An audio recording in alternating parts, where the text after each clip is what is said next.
यदि आप हमारे चैनल के सभी गाने को पसंद करते हैं तो डीडी प्रोडक्शन हाउस के यूट्यूब चैनल को लाल बटन दबा के सब्सक्राइब करें और घंटी के निशान को जरूर दबाएं।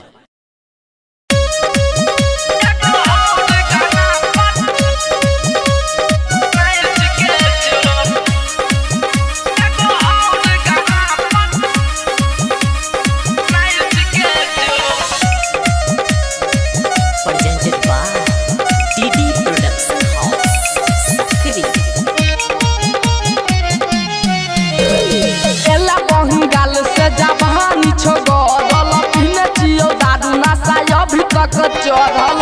एना नहीं कमर हिलाई के जो एना नहीं कमर हिलाई के जो ओइले तो हमरा के जज के जो एगो और गाना पर नाइच के जो ओइले तो हमरा के जज के जो एगो और गाना पर नाइच के जो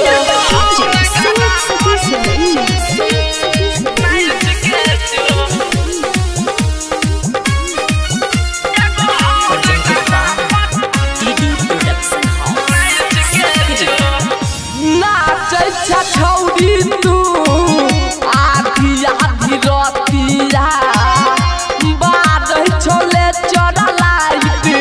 छौड़ा बरतिया नाचै छौरी तू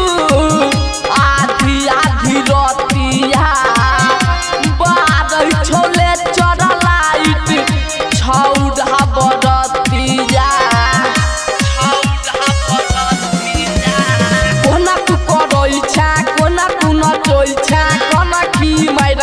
छोरा पटबै छै एना नहीं मत हाइर के जो ओइले तो हमरा के जज के जो एगो और गाना बदलाइच के जो ओइले तो हमरा के जज के जो एगो और गाना बदलाइच के जो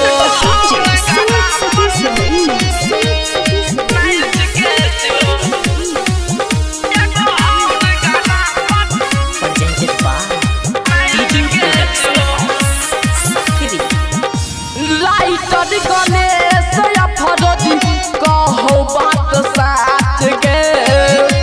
कहो मिथुन मार्शल ठीक से नाच गे राइटर गणेश फरदी कहो बात साच गे कहो मिथुन मार्शल ठीक से नाच गे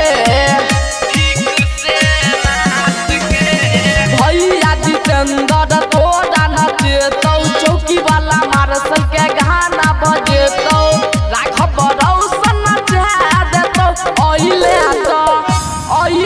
तो हमरा के जज के जो एगो और गाना बदलाइच के जो ओइले तो हमरा के जज के जो एगो और गाना बदलाइच के जो